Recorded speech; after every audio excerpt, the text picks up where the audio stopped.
ओम शांति। आज हम बाबा की 27/6/2025 की मुरली सुनेंगे। बाबा ने कहा, मीठे बच्चे, तुम्हारा टाइम बहुत वैल्यूबल है, इसलिए फालतू बातों में अपना टाइम वेस्ट मत करो। प्रश्न: मनुष्य से देवता बनने के लिए बाप की कौन सी श्रीमत मिली हुई है? उत्तर: बच्चे, तुम जबकि मनुष्य से देवता बनते हो तो कोई आसुरी स्वभाव नहीं होना चाहिए। दूसरा, कोई पर क्रोध नहीं करना है। तीसरा, किसको भी दुख नहीं देना है। चौथा, कोई भी फालतू बातें कान से नहीं सुननी है। बाप की श्रीमत है, here no evil. Om Shanti. तुम बच्चों का बैठना सिंपल है, कहाँ भी बैठ सकते हो, चाहे जंगल में बैठो, पहाड़ी पर बैठो, घर में बैठो या कुटिया में बैठो, कहाँ भी बैठ सकते हो। ऐसे बैठने से तुम बच्चे ट्रांसफ़र होते हो। तुम बच्चे जानते हो, अभी हम मनुष्य भविष्य के लिए देवता बन रहे हैं। हम कांटों से फूल बन रहे हैं। बाबा बागवान भी है, माली भी है। हम बाप को याद करने से और 84 का चक्र फिराने से ट्रांसफ़र हो रहे हैं। यहाँ बैठो चाहे कहाँ भी बैठो, तुम ट्रांसफ़र होते होते मनुष्य से देवता बनते जाते हो। बुद्धि में एम ऑब्जेक्ट है, हम यह बन रहे हैं। कुछ भी काम काज करो, रोटी पकाओ, बुद्धि में सिर्फ बाप को याद करो। बच्चों को यह श्रीमत मिलती है, चलते फिरते सब कुछ करते सिर्फ याद में रहो। बाप की याद से वर्षा भी याद आता है, 84 का चक्र भी याद आता है। इसमें और क्या तकलीफ है? कुछ भी नहीं। जबकि हम देवता बनते हैं तो कोई आसुरी स्वभाव भी नहीं होना चाहिए। कोई पर क्रोध नहीं करना, किसको दुख नहीं देना, कोई भी फालतू बातें कान से सुननी नहीं है। सिर्फ बाप को याद करो। बाकी संसार की झरमुई झगमुई तो बहुत सुनी। आधा कल्प से यह सुनते सुनते तुम नीचे गिरे हो। अब बाप कहते हैं, यह झरमुई झगमुई न करो, फलाना ऐसा है, इसमें यह है। कोई भी फालतू बातें नहीं करना है। यह जैसे कि अपना टाइम वेस्ट करना है। तुम्हारा टाइम बहुत वैल्यूबल है। पढ़ाई से ही अपना कल्याण है। इनसे ही पद पाएंगे। उस पढ़ाई में बहुत मेहनत करनी पड़ती है। इम्तहान पास करने विलायत में जाते हैं। तुमको तो कोई तकलीफ़ नहीं देते। बाप आत्माओं को कहते हैं, तुम बाप को याद करो। एक दो को सामने बिठाते हैं तो भी बाप की याद में रहो। याद में बैठते बैठते तुम कांटों से फूल बनते हो। कितनी अच्छी युक्ति है।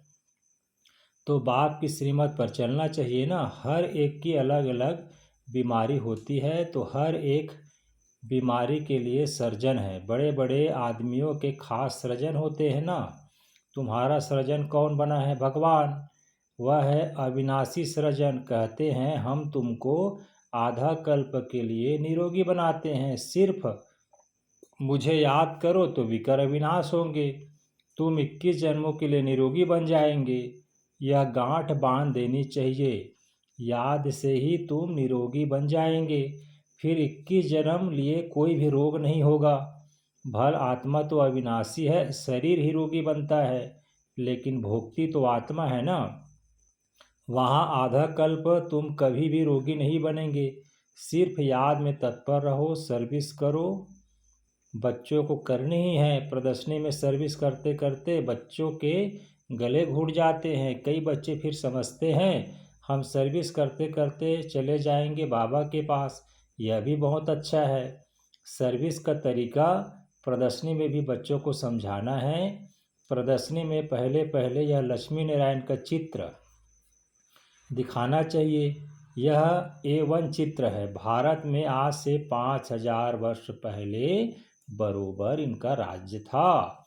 अथाह धन था, पवित्रता, सुख, शांति सब थी, परंतु भक्ति मार्ग में सतयुग को लाखों वर्ष दे दिया है, तो कोई भी बात याद कैसे आए?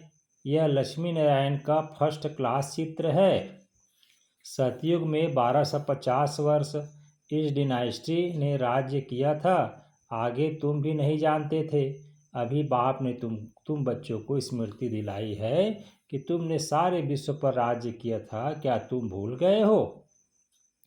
84 जन्म भी तुमने लिए, तुम ही सूर्यवंशी थे, पुनर्जन्म तो लेते ही हैं। 84 जन्म तुमने कैसे लिए, यह बड़ी सिंपल बात है समझने की। नीचे उतरते आए, अब फिर बाप चढ़ती कला में ले जाते हैं, गाते भी हैं चढ़ती कला तेरे भाने सबका भला। फिर शंख आदि बजाते हैं, अब तुम बच्चे जानते हो हाहाकार होगा। पाकिस्तान में देखो क्या हो गया था, सबके मुख से यही निकलता था, हे भगवान हाय राम अब क्या होगा। अब यह विनाश तो बहुत बड़ा है, पीछे फिर जय जयकार होनी है। बाप बच्चों को समझाते हैं, इस बेहद की दुनिया का अविनाश होना है। बेहद का बाप बेहद का ज्ञान तुमको सुनाते हैं, हद की बातें हिस्ट्री जाग्राफी तो सुनते आए हो। यह किसी को भी पता नहीं था कि लक्ष्मी नारायण ने राज्य कैसे किया। इन्हों की डिनास्टी कोई भी नहीं जानते, तुम अच्छी रीति जानते हो। इतने जन्म राज्य किया, फिर यह धर्म होते हैं। इनको कहा जाता है स्पिरिचुअल नॉलेज। जो स्पिरिचुअल फादर बच्चों को बैठ देते हैं, वहाँ तो मनुष्य मनुष्य को पढ़ाते हैं। यहाँ हम आत्माओं को परमात्मा आप समान बना रहे हैं, टीचर जरूर आप समान बनाएंगे। बाप कहते मैं तुमको अपने से भी ऊंच डबल सिरताज बनाता हूँ। लाइट का ताज मिलता है याद से, और 84 के चक्र को जानने से तुम चक्रवर्ती बनते हो। अभी तुम बच्चों को कर्म अकर्म विकर्म की गति समझाई है।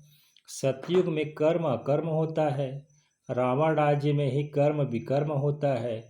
सीढ़ी उतरते आते हैं, कला कम होते होते उतरना ही है। कितना छी बन जाते हैं, फिर बाप आकर भक्तों को फल देते हैं। दुनिया में भक्त तो सब हैं, सतयुग में भक्त कोई होता नहीं। भक्ति कल्ट यहाँ है, वहाँ तो ज्ञान की प्रारब्ध होती है। अभी तुम जानते हो हम बाप से बेहद की प्रारब्ध ले रहे हैं। कोई को भी पहले पहले इस लक्ष्मी नारायण के चित्र पर समझाओ। आज से 5000 वर्ष पहले इनका राज्य था। विश्व में सुख शांति पवित्रता सब थी, और कोई धर्म नहीं था। इस समय तो अनेक धर्म हैं, वह पहले धर्म है नहीं, फिर इस धर्म को आना है जरूर। अब बाप कितना प्यार से पढ़ाते हैं, कोई लड़ाई की बात नहीं, बेगर लाइफ है, पराया राज्य है, अपना सब कुछ गुप्त है। बाबा भी गुप्त आया हुआ है, आत्माओं को बैठ समझाते हैं। आत्मा ही सब कुछ करती है, शरीर द्वारा पाठ बजाती है। वह अभी देह विमान में आई है। अब बाप कहते हैं देह मानी बनो। बाप और कोई जरा भी तकलीफ नहीं देते हैं। बाप जब गुप्त रूप में आते हैं तो तुम बच्चों को गुप्त दान में विश्व की बादशाही देते हैं। तुम्हारा सब गुप्त है, इसलिए रसम के रूप में कन्या को जब दहेज देते हैं तो गुप्त ही देते हैं। वास्तव में गाया जाता है गुप्त दान महापुण्य। 2-4 को मालूम पड़ा तो वह ताकत कम हो जाती है। बाप कहते हैं बच्चे तुम प्रदर्शनी में पहले पहले इन लक्ष्मी नारायण के चित्र पर सबको समझाओ। तुम चाहते हो ना विश्व में शांति हो, परंतु वह कब थी यह किसी की बुद्धि में नहीं है। अभी तुम जानते हो सत्युग में पवित्रता सुख शांति सब थी। याद भी करते थे फलाना स्वर्गवासी हुआ, समझते कुछ नहीं। जिसको जो आया कह देते, अर्थ कुछ नहीं। यह है ड्रामा। मीठे मीठे बच्चों को बुद्धि में ज्ञान की हम 84 का चक्र लगाते हैं। अभी बाप आए हैं पतित दुनिया से पावन दुनिया में ले जाने। बाप की याद में रहते ट्रांसफ़र होते जाते हैं, कांटे से फूल बनते हैं। फिर हम चक्रवर्ती राजा बनेंगे। बनाने वाला बाप है, वह परम आत्मा तो सदैव प्योर है, वही आते हैं प्योर बनाने। सत्युग में तुम खूबसूरत बन जाएंगे, वहाँ नेचुरल ब्यूटी रहती है। आजकल तो आर्टिफिशियल श्रृंगार करते हैं ना, क्या क्या फैशन निकला है, कैसी कैसी ड्रेस पहनते हैं। आगे फीमेल्स बहुत पर्दे में रहती थी कि कोई की नज़र न पड़े, अभी तो और ही खुला कर दिया है। तो जहाँ जहाँ जहाँ तहाँ गंध बढ़ गया है। बाप कहते हैं हियर नो विल। राजा में पावर रहती है, ईश्वर अर्थ दान करते हैं तो उसमें पावर रहती है। यहाँ तो कोई में पावर है नहीं, जिसको जो आया करते रहते हैं, बहुत गंदे मनुष्य हैं। तुम बच्चे सौभाग्यशाली हो जो खिवैया ने हाथ पकड़ा है। तुम ही कल्प कल्प निमित्त बनते हो। तुम जानते हो पहले मुख्य है देह अभिमान, उसके बाद ही सब भूत आते हैं। मेहनत करनी है, अपने को आत्मा समझ बाप को याद करो। यह कोई कड़वी दवाई नहीं है, सिर्फ कहते हैं अपने को आत्मा समझ बाप को याद करो। फिर कितना भी पैदल बाबा की याद में करते जाओ, कभी टांगे थकेगी नहीं, हल्के हो जाएंगे। बहुत मदद मिलती है, तुम मास्टर सर्वशक्तिमान बन जाते हो। तुम जानते हो हम विश्व का मालिक बनते हैं। बाप के पास आए हैं और कोई तकलीफ नहीं देते, सिर्फ बच्चों को कहते हैं हियर नो विल। जो सर्विसेबल बच्चे हैं, उनके मुख से तो सदैव ज्ञान रत्न ही निकलेंगे। ज्ञान की बातों के सिवाय और कोई बात मुख से नहीं निकल सकती। तुम्हें वाहियात झरमुई झगमुई की बातें कभी नहीं सुननी है। सर्विस करने वालों के मुख से सदैव रत्न ही निकलते हैं। ज्ञान की बातों के सिवाय बाकी है पत्थर मारना।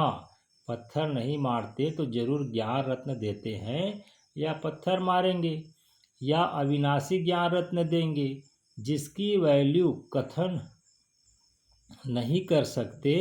बाप आकर अभी तुमको ज्ञान रत्न देते हैं। बच्चे जानते हैं बाबा बहुत बहुत मीठा है। आधा कल्प गाते आए हैं तुम माता पिता, परंतु अर्थ कुछ भी नहीं समझते थे। तोते मिसल सिर्फ गाते रहते थे। तुम बच्चों को कितनी खुशी होनी चाहिए। बाबा हमको बेहद का वर्षा विश्व के बादशाही देते हैं। 5000 वर्ष पहले हम विश्व के मालिक थे, अभी नहीं है, फिर बनेंगे। शिव बाबा ब्रह्मा द्वारा वर्षा देते हैं। ब्राह्मण कुल चाहिए ना, भागीरथ कहने से भी समझ न सके, इसलिए ब्रह्मा और उनका फिर ब्राह्मण कुल है। ब्रह्मा तन में प्रवेश करते हैं, इसलिए उनको भागीरथ कहा जाता है। ब्रह्मा के बच्चे ब्राह्मण हैं, ब्राह्मण है चोटी। विराट रूप भी ऐसा होता है, ऊपर में बाबा, फिर संगम युगी ब्राह्मण जो कि ईश्वरी संतान बनते हैं। तुम जानते हो अभी हम ईश्वरी संतान हैं, फिर दैवी संतान बनेंगे तो डिग्री कम हो जाएगी। यह लक्ष्मी नारायण भी डिग्री कम है, क्योंकि इनमें ज्ञान नहीं है। ज्ञान ब्राह्मणों में है, परंतु लक्ष्मी नारायण को अज्ञानी नहीं कहेंगे। इन्होंने ज्ञान से यह पद पाया है। तुम ब्राह्मण कितने ऊंच हो, फिर देवता बनते हो तो कुछ भी ज्ञान नहीं रहता। उसमें ज्ञान होता तो दैवी वंश में परंपरा चला आता। मीठे मीठे सिक्के दे बच्चों को सब राज सब युक्तियां बतलाते हैं। ट्रेन में बैठे भी तुम सर्विस कर सकते हो। एक चित्र पर ही आपस में बैठ बातें करेंगे तो ढेर आकर इकट्ठे होंगे। जो इस कुल का होगा वह अच्छी रीति धारणा कर प्रजा बन जाएंगे। चित्र तो बहुत अच्छे अच्छे हैं सर्विस के लिए। हम भारतवासी पहले देवी देवता थे, अभी तो कुछ नहीं है। फिर हिस्ट्री जायोग्राफी रिपीट होती है। बीच में यह संगम युग जिसमें तुम पुरुषोत्तम बनते हो। अच्छा, बाबा ने कहा मीठे मीठे सिक्के दे बच्चों प्रति माता पिता बाप दादा का याद प्यार और गुड मॉर्निंग। रूहानी बाप की रूहानी बच्चों को नमस्ते, और हम रूहानी बच्चों का भी रूहानी माता पिता बाप दादा को याद प्यार गुड मॉर्निंग नमस्ते बाबा नमस्ते। धारणा के लिए मुख्य सार पहला, ज्ञान की बातों के सिवाय और कोई बात मुख से नहीं निकालनी है। झरमुई झगमुई की बातें कभी नहीं सुननी है। मुख से सदैव रत्न निकालने हैं, पत्थर नहीं। दूसरा, सर्विस के साथ साथ याद की यात्रा में रह स्वयं को निरोगी बनाना है। अविनाशी सृजन स्वयं भगवान हमें मिला है 21 जन्मों के लिए निरोगी बनाने। इसी नशे में व खुशी में रहना है। फिर बाबा ने वरदान दिया, हर कर्म में फॉलो फादर कर, स्नेह का रिस्पांड देने वाले तीव्र पुरुषार्थी भव। हर कर्म में फॉलो फादर कर, स्नेह का रिस्पांड देने वाले तीव्र पुरुषार्थी भव। जिससे स्नेह होता है उसको ऑटोमेटिकली फॉलो करना होता है। सदा याद रहे कि यह कर्म जो कर रहे हैं यह फॉलो फादर है। अगर नहीं है तो स्टॉप कर दो। बाप को कॉपी करते बाप समान बनो। कॉपी करने के लिए जैसे कार्बन पेपर डालते हैं वैसे अटेंशन का पेपर डालो तो कॉपी हो जाएगा, क्योंकि अभी ही तीव्र पुरुषार्थी बन स्वयं को हर शक्ति से संपन्न बनाने का समय है। अगर स्वयं को संपन्न नहीं कर सकते हो तो सहयोग लो, नहीं तो आगे चल टू लेट हो जाएंगे। आज का स्लोगन बाबा ने कहा, संतुष्टता का फल प्रसन्नता है। प्रसन्न चित्त बनने से प्रश्न समाप्त हो जाते हैं। अव्यक्त इशारे आत्मिक स्थिति में रहने का अभ्यास करो, अंतर्मुखी बनो। किसी कमजोर आत्मा की कमजोरी को न देखो। यह स्मृति में रहे कि वैरायटी आत्माएं हैं, सबके प्रति आत्मिक दृष्टि रहे। आत्मा के रूप में उनको स्मृति में लाने से पावर दे सकेंगे। आत्मा बोल रही है, आत्मा के यह संस्कार है, यह पाठ पक्का करो तो सबके प्रति स्वतः शुभ भावना रहेगी। अच्छा जी, ओम शांति।